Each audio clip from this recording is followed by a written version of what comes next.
Moment of inertia of disc. तो देखो सबसे पहले क्या किया कि एक कंसिडर किया एक डिस्क जिसका रेडियस क्या है, कैपिटल आर है, ठीक है। अब हम इस डिस्क का मोमेंट ऑफ इनर्शिया निकालने के लिए इसमें हमने कंसिडर किया एक छोटा सा एलिमेंट्री रिंग जिसका रेडियस क्या है, स्मॉल एक्स है, और इसकी थिकनेस जो है वो डी एक्स है, ये हमने मान लिया। अभी क्या करना है कि क्योंकि देखो ये डिस्क जो है ये कई सारे छोटे छोटे रिंग से मिलकर बनी होगी, पहले 0 रेडियस की रिंग, फिर थोड़ी उससे बड़ी रेडियस की रिंग, फिर उससे बड़ी, मतलब इंक्रीजिंग ऑर्डर में कई सारे रिंग्स रख दो, क्या बन जाएगा, डिस्क, जैसे मॉर्टिन वाली कॉइल। हालांकि वो स्पाइरल होती है ना, वो तो कंप्लीट सर्किल तो होता नहीं, लेकिन मान सकते हो कि ऐसे अगर हम लगातार रिंग्स को बढ़ाते हुए रखते हुए चले जाएं तो डिस्क बन जाएगी। तो उन्हीं में से कोई एक डिस्क रिंग हमने ले ली जिसका रेडियस क्या है, एक्स, रिंग का रेडियस क्या है, एक्स, और इसकी थिकनेस क्या है, डी एक्स। तो सबसे पहले हम एज्यूम कर लेते हैं, ठीक है, मान लेते हैं कि लेट जो मास ऑफ डिस्क है, मास ऑफ डिस्क वो क्या है, वो है capital M. Mass of disc क्या है, कैपिटल एम, ठीक है। तो बताओ मास पर यूनिट एरिया क्या होगा।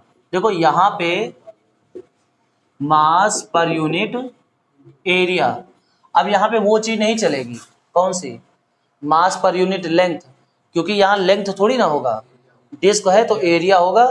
तो मास पर यूनिट एरिया कितना होगा, m upon pi R square. तो अब जैसे ये मास पर यूनिट एरिया आ चुका है, तो अब हमें निकालना पड़ेगा इस डिस्क का एरिया, क्योंकि अभी बताया ना कि जैसे अगर तुम्हें मोमेंट ऑफ इनर्शिया निकालना है तो मेन हमारा मोटिव होता है डीएम पता करना, बस मेन मोटिव क्या होता है, डीएम पता करना। तो उसके लिए सबसे पहले हम इसका एरिया निकालेंगे, यानी कह सकते हैं कि मास ऑफ जो हमने रिंग एज्यूम की है उस रिंग का मास क्या होगा, तो वो होगा perimeter into thickness plus circumference into thickness, ये हो गया इसका क्या, एरिया। तो बताओ एरिया अगर निकल गया है, सॉरी ये एरिया अभी हम लोगों ने निकाला है ना, एरिया। तो बताओ मास ऑफ रिंग क्या होगा, मास ऑफ रिंग, तो वो होगा mass per unit area into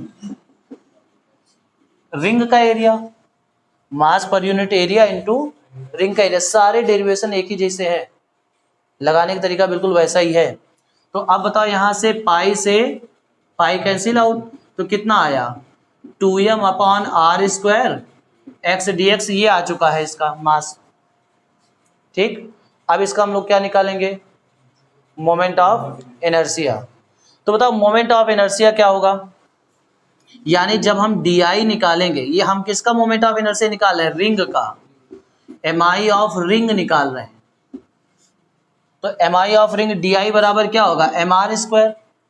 तो एम की जगह पे क्या लिखेंगे, डी एम, और आर की जगह पे क्या लिखेंगे, एक्स स्क्वायर, क्योंकि इसकी से डिस्टेंस कितनी है, एक्स है ना, तो एक्स स्क्वायर लिखेंगे। अब बताओ डीएम की जगह पे क्या लिखोगे, डीएम की जगह पे लिखोगे 2m upon R square x, और ये एक्स स्क्वायर, तो क्या हो गया एक्स क्यूब डी एक्स, ये क्या आ गया डी आई, ये आ गया डी आई। अब हम इसको क्या करेंगे, इंटीग्रेट कर देंगे। बता जब हम इसको इंटीग्रेट करेंगे तो लिखेंगे 0 से लेके आई डी आई, और यहाँ पे 2m अपॉन आर स्क्वायर और integration x cube D x. अच्छा बताओ यहाँ पे लिमिट क्या लगेगी, लिमिट लगेगी। बताओ ये जो एलिमेंट्री रिंग माना है ये कम से कम 0 रेडियस का हो सकता है, और ज्यादा से ज्यादा इस डिस्क के रेडियस के बराबर का हो सकता है, तो यानी 0 से लेके आर तक। तो बताओ इधर तो आई आ जाएगा और इधर क्या आ जाएगा 2m अपॉन आर स्क्वायर, और इधर इसका इंटीग्रेशन क्या होगा x की पावर 4/4, और फिर लिमिट रखोगे x की पावर 4, x की जगह पे क्या है तो क्या हो जाएगा r की पावर 4/4, तो r की पावर 4/4। तो बताओ r स्क्वायर से यहाँ 2 बचेंगे और 2 से ये 2 हो जाएगा, तो फाइनली i बराबर क्या आया, i बराबर आया 1/2 mr स्क्वायर। तो ये हो गया क्या, ठीक है, डिस्क का मोमेंट ऑफ इनर्शिया। यानी ये कह सकते हो कि जो डिस्क का मोमेंट ऑफ इनर्शिया होता है वो रिंग के मोमेंट ऑफ इनर्शिया का आधा होता है। रिंग का होता है mr² और ये डिस्क का हाफ mr²। क्लियर? लेकिन अभी इसमें पता क्या है, इसमें अभी और भी अभी डेरिवेशन है, पैरेलल थ्योरम और परपेंडिकुलर थ्योरम। क्योंकि देखो डिस्क दो तरीके से घूम सकती है, ठीक, डिस्क दो तरीके से घूम सकती है। तुम लोगों के पास चिल्लर है? अरे देखो है, रुको रुको रुको, हमारे पास है, चवन्नी है, आई है चवन्नी। का चवन्नी सिक्का नहीं है का है? ये देखो कहा कि घूमी कैसे। देखो ये मान लो जैसे डिस्क है एक प्रकार की, ठीक। अब ये दो तरीके से घूम सकती है। पहला तो जब हम ऐसे उछालते हैं कॉइन उछालने के लिए लाइक दिस, तो ये बिल्कुल ऐसे रोटेट कर रही है कि नहीं, और एक ऐसे, समझ रहे हो, एक बार ऐसे। तो देखो एक बार क्या हुआ, जब हमने इसको ऐसे रोटेट कराया, ठीक है, दिस, तो इसमें कैसे हुआ है, घुमा, ये घुमा इसके सेंटर ऑफ मास के अराउंड। इसका सेंटर ऑफ मास कहाँ है, बिल्कुल बीचों बीच। तो जब हमने इसको ऐसे घुमाया, मतलब कॉइन उछालना नहीं है, इस तरीके से जब घुमाया, तो ये जब ऐसे घूमा तो ये कैसे घुमा, इस सेंटर ऑफ मास के अराउंड।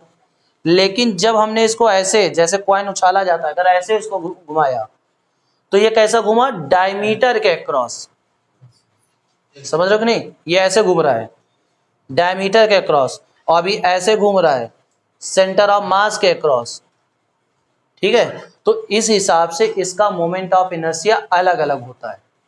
ये वाली जो कंडीशन है कौन सी है, दिख रही है, ये वाली कंडीशन कौन सी है, ये सेंटर ऑफ मास के अराउंड है। देखो ऐसे डिस्क बनी हुई है और ऐसे बिल्कुल एक्सिस ऑफ रोटेशन है, तो ये डिस्क ऑफ, मतलब ये जो रोटेशन है ये सेंटर ऑफ मास के अराउंड है। तो अभी जो परपेंडिकुलर थ्योरम है, पैरेलल थ्योरम है, उनके बेस पे हम लोग निकालेंगे कि अगर इसको डायमीटर के अक्रॉस घुमाया जाए, जैसे कॉइन उछालते समय ऐसे, तो उस केस में इसका मोमेंट ऑफ इनर्शिया क्या होगा। आगे बात समझ में? तो अभी के लिए तो ये किसके अराउंड है, सेंटर ऑफ मास के अराउंड मोमेंट ऑफ इनर्शिया।